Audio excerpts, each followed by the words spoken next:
चलिए दोस्तों, तो शुरुआत करते हैं अपने वीडियो की। और मेरी आपसे रिक्वेस्ट है, अगर आप लोगों ने, जो लोग पब्लिकली इस वीडियो को देख रहे हैं, अगर आपने चैनल को सब्सक्राइब नहीं किया है तो चैनल को सब्सक्राइब कर लीजिएगा। 61 number question, let there be light and light was over all, why am I thus believed. This line appears in, ये जो लाइन है ये कहां से ली गई है, किस वर्क में ये लाइन आई है? पैराडाइज ब्रिगेड में, सैमसन एगोनिस्टिस में, कॉमर्स में, या पैराडाइज लॉस्ट में? दोस्तों आंसर अगर आपको मालूम है तो आप आंसर बता भी सकते हैं, टाइप कर दें, कमेंट बॉक्स में लिख दें, क्योंकि कई बार जब आप कमेंट लिखते हैं तो मैं पढ़ता जरूर हूं, कई बार बहुत ज्यादा कमेंट्स होते हैं तो रिप्लाई तो नहीं दे पाता हूं दोस्तों, लेकिन मैं उनको पढ़ता जरूर हूं किसने क्या लिखा है। कई बार तो बड़े सुंदर सुंदर कमेंट्स देखने को मिलते हैं, आप भी पढ़ते होंगे जरूर, मुझे बड़ा मजा आता है उन कमेंट्स को पढ़ने में। तो इसका जो सही आंसर है दोस्तों, सही आंसर है सैमसन एगोनिस्टिस। ये लाइन जो है दोस्तों सैमसन एगोनिस्टिस की ली गई है।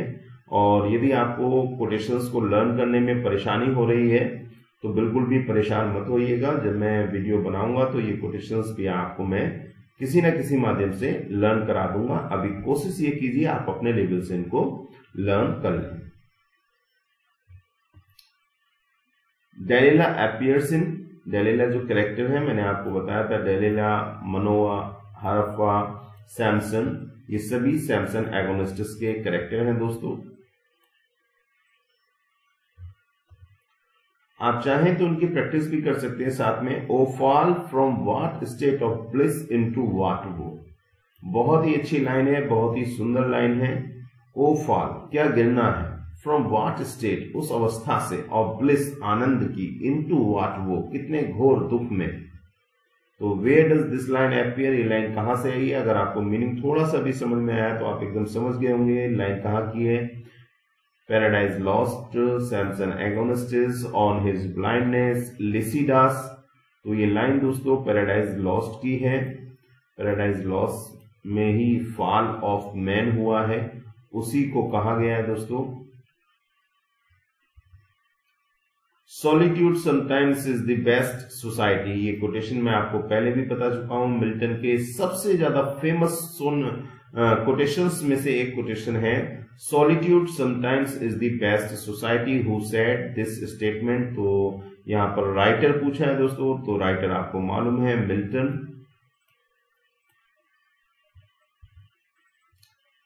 Milton was of devil's party without knowing it. कई बार ये कोटेशन आ गया है, Milton was of devil's party, Milton को पता भी नहीं लगा कब वो डेविल्स की पार्टी से बिलोंग करने लगे हैं, लिखते लिखते वो डेविल की पार्टी में चले गए। तो इलियट अर्नोल्ड जॉनसन ब्लैक, तो it is a coat bye black, ये विलियम ब्लैक का कोट है, याद रखिएगा। L Allegro ill पेंसुरेसो Lycidas belongs to the period of, दोस्तों एक पीरियड मैंने आपको बताया था हॉर्टन पीरियड, मुझे कमेंट बॉक्स में लिख करके आप बताइए हॉर्टन पीरियड कब से कब तक है। सभी लोग प्लीज कमेंट बॉक्स में लिख करके बताएं हॉर्टन पीरियड कब से कब तक है।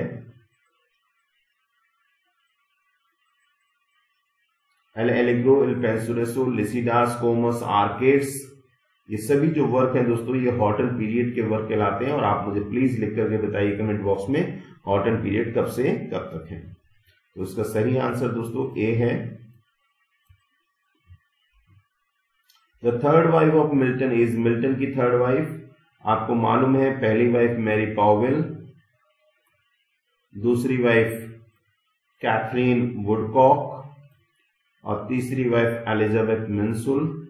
और आपको बता दूं सबसे ज्यादा अच्छी वाइफ जो है मिल्टन को जो लगा कि हाँ उन्होंने, ऐसा नहीं है कि इनमें से कोई खराब था, सभी लोग अपने आप में अच्छे लोग थे।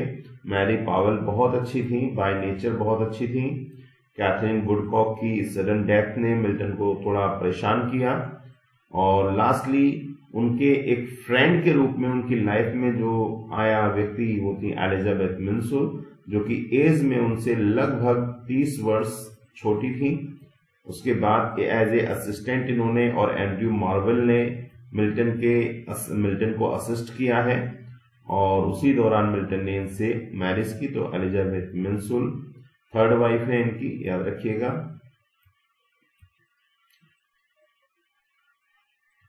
इसको आप अगर शॉर्ट ट्रिक बनाना चाहें तो इस तरह से भी याद रख सकते हैं दोस्तों, MKE, इस तरह आप याद रख लीजिएगा। मिल्टन की तीनों वाइफ हैं, तो Mary Powell, Katherine Woodcock, Elizabeth Minshull. In 1671, Milton issued his last volume of poetry. Milton ने 1671 में अपना last volume of poetry publish किया है। उसमें कौन कौन से वर्क इंक्लूड हैं? Paradise Regained and Samson Agonistes, Paradise Lost and Paradise Regained, Paradise Lost and On His Blindness, none of these, इनमें से कोई नहीं। तो आपको मालूम है 1671 में जो वॉल्यूम उनका पब्लिश हुआ है वो है paradise Regained, and Paradise regained के साथ में सैमसन एगोनिस्टिस को भी पब्लिश किया गया था दोस्तों। The period known as the age of Milton, age of Milton कौन से पीरियड को कहा जाता है? 1621 से 1681, 1619 से 1665, 1628 से 1655, 1625 से 1660। तो दोस्तों D is the correct answer. 1625 से 1660 का जो पीरियड है वो एज ऑफ मिल्टन कहलाता है।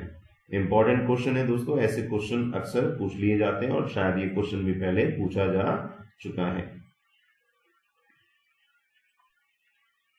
The age of Milton had 3 kinds of poets.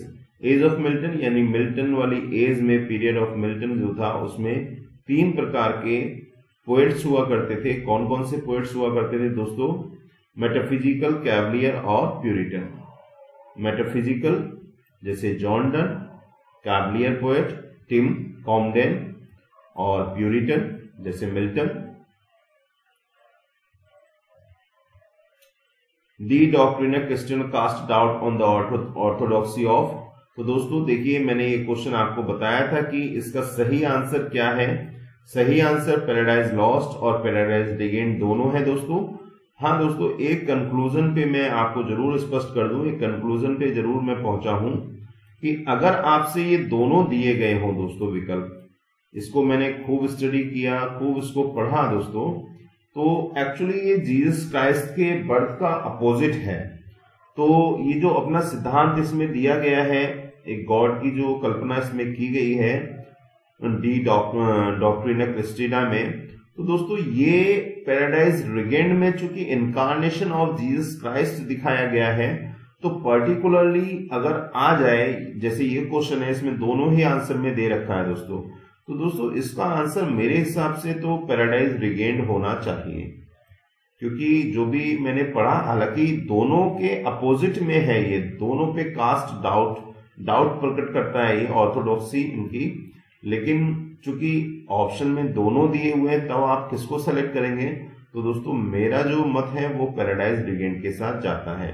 अगर आपको कोई भी इससे भी अच्छा सेटिस्फैक्टरी आंसर मिले तो प्लीज आप मुझे जरूर बताइएगा।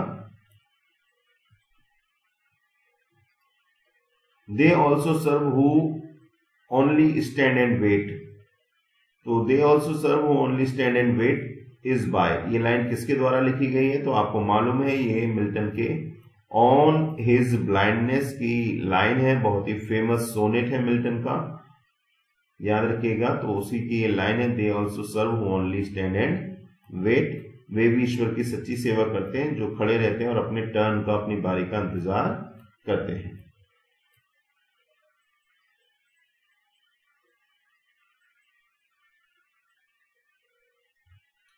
What is Milton's एरोपेगेटिका?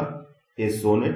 एरोपेगेटिका जो है वो एक सोनेट है, एक एपिक है, या a plea for the freedom of press है।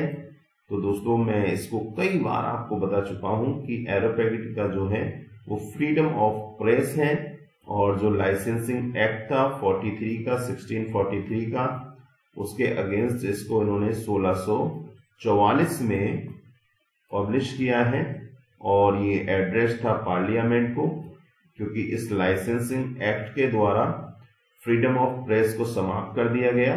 किसी को भी अपनी बुक पब्लिश कराने से पहले पर्टिकुलर एक आयोग से, जो गवर्नमेंट का आयोग था, उससे परमिशन लेनी होती थी, यानी कि कोई भी व्यक्ति अपनी स्वेच्छा से कोई बुक पब्लिश नहीं कर सकता था।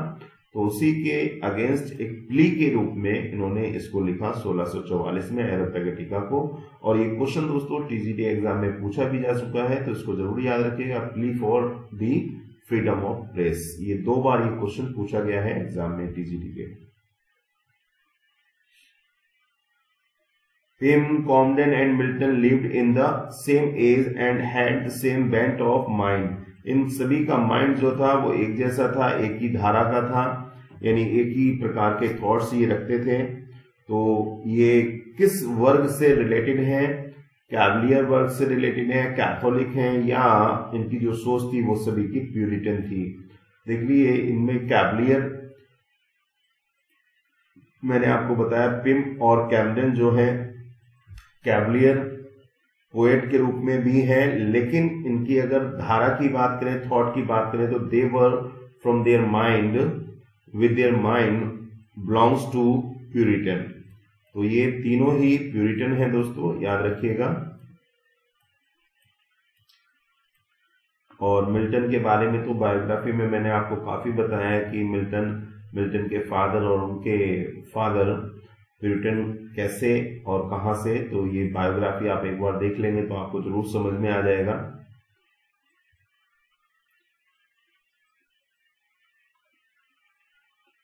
Two weeks after the beheading of King Charles appeared a book by Milton which justified the beheading. What book was this? दोस्तों 2 सप्ताह बाद, after beheading of the King Charles appeared a book, एक book आई Milton के द्वारा और उसने justify किया beheading को। What book was this? ये कौन सी बुक थी? तो tenure of kings and magistrate, Samson Agonistes है, टेट्राकॉर्डन है, एरोपैगेटिका है। दोस्तों यहाँ पे एक और वर्क आया है इनका, टेट्राकॉर्डन, जरूर इसको याद रखिएगा। दोस्तों यहाँ लिखने में मिस्टेक हुई है, एक्चुअली ये टेट्राकॉर्डन है, इसको आप करेक्ट कर लीजिएगा।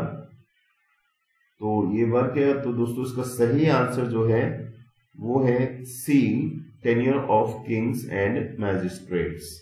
ये जो वर्क है इसने बिहेडिंग को जस्टिफाई किया है मिल्टन के वर्क ने।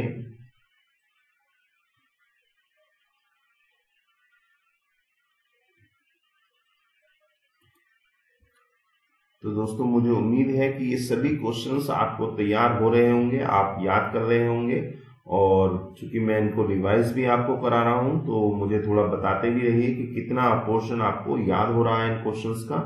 जब आप कमेंट बॉक्स में लिख देते हैं दोस्तों तो मैं उसको पढ़ लेता हूं, क्योंकि वैसे तो आपसे बात नहीं हो पाती है। आपकी प्रिपरेशन किस तरह की चल रही है, मैं भी पर्टिकुलर आपसे बात करूंगा, जो भी मेरे ग्रुप में ऐड है उन लोगों से विशेष रूप से, कि मुझे पता लगना चाहिए आप किस स्थिति में हैं और क्या क्या प्रॉब्लम्स आप फेस कर रहे हैं। कोशिश तो मेरी ये है दोस्तों कि आपको सभी क्वेश्चंस याद हो जाएं। तो दोस्तों अभी के लिए इतना ही, मिलते हैं अगले वीडियो में। सभी को धन्यवाद, थैंक यू सो मच।